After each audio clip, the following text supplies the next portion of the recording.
At 2:16 in the morning, on March 4th, 1943, a German radar operator froze. On a screen, a faint blip streaked across the countryside faster than any aircraft should have been able to move.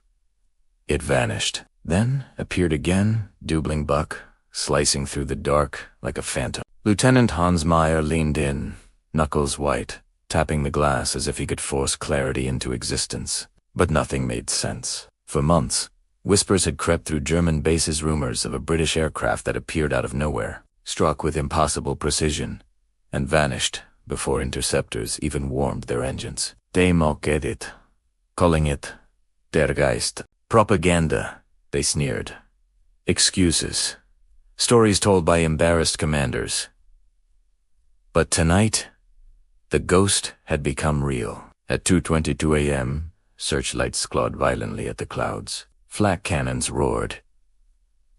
And in the chaos, someone saw a silver flicker. A shape with no roar, just a whisper of wind before a streak of flame tore across the sky. By dawn, German engineers arrived at the crash site expecting to find mangled steel. Instead, they found wood, birch, balsa, laminated, carved, and glued into the form of something impossibly sleek. A young engineer snorted. So this is the ghost, a flying wardrobe. Another laughed. Next time perhaps the British will attack us with chairs. They had no idea the wreckage before them was not a joke but a revelation. Colonel Dietrich packed the remains and sent them to the Reich's testing facilities. He didn't yet understand that he was holding the blueprint of a revolution. By spring, the reports exploded across Luftwaffe channels. Pilots scrambled, chasing a phantom that outran radar, hit targets with surgical elegance, then vanished back into the clouds. They renamed it the Wooden Shadow. Across the English Channel, far from the explosions and firestorms, craftsmen and engineers were shaping miracles in quiet workshops. Under the watchful eye of Geoffrey de Havilland, each fuselage was handcrafted like a violin, glued and sanded with obsessive precision. A plane made of wood and genius, speed became its armor. Precision became its weapon. Where others built walls of steel, de Havilland built a blade. The Mosquito outran everything the Luftwaffe launched. It had no armor, no heavy plating, just smooth wooden wings, and the daring to believe that brains could beat bullets. Radar struggled to find it. Flak crews fired blindly, and soaring ahead of the Allied bomber streams were the Pathfinders, led by Air Vice Marshal Dom Beneda, mathematician, aviator, and the architect of precision warfare. His crews believed that accuracy wasn't luck, it was math. They flew into the night first, alone, marking targets with tiny red flares seen only by the bombers who followed, using groundbreaking oboe receivers, which sent and received pulses timed 2/millionths of a second. They turned confusion into geometry. Entire cities of chaos became simple coordinates on a map. Inside the Mosquito's cockpit, complex instruments turned wind and altitude into cold, hard numbers. Human instinct fused with mechanical logic. 2 witnesses on the ground. It looked like magic. To the engineers who designed it, it was mathematics made visible. The Germans tried everything to stop it.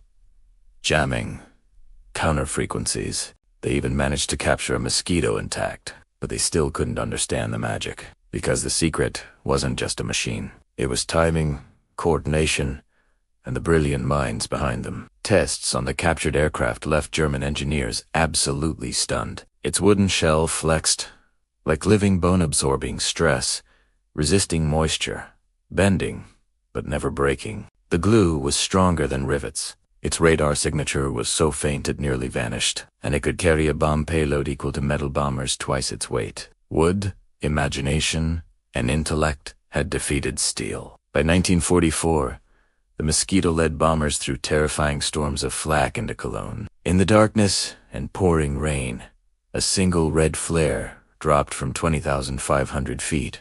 Unbennetted, hundreds of bombers followed, guided not by chance, but by numbers. The city's destruction was carved by geometry, not by hope.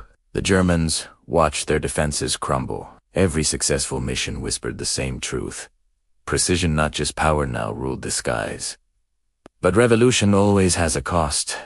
One mosquito lingered too long over its target. A burst of flak struck home. Engines flared. The wooden ghost fell, burning, into the night. German engineers finally held one intact beneath the moonlight. Their hands traced its smooth curves, stunned by the craftsmanship. Inside, they found an aerodynamic philosophy decades ahead of its time: navigation systems, adhesives, and a structure completely beyond their understanding. "The British," one engineer murmured, "fight us not with armor, but with intellect. And intellect weighs nothing." The war ended. Europe rose from the ashes. Factories hummed anew, and the mosquito, once a myth, became a legend. In museums today, its wooden wings shine under glass. When people look, they see beauty. Engineers see a revolution. Craftsmen see their own hands reflected in its elegant curves. It stands as proof that ordinary people, guided by reason, imagination, and courage, can defy the impossible. When a mosquito lifts off, even now, at an air show, a silence falls over the crowd. Spectators witness flight, a nation's ingenuity rising once again into the sky. The mosquito remains World War II's most unlikely miracle, the wooden ghost that humbled giants. If this story touched you, share your memories below.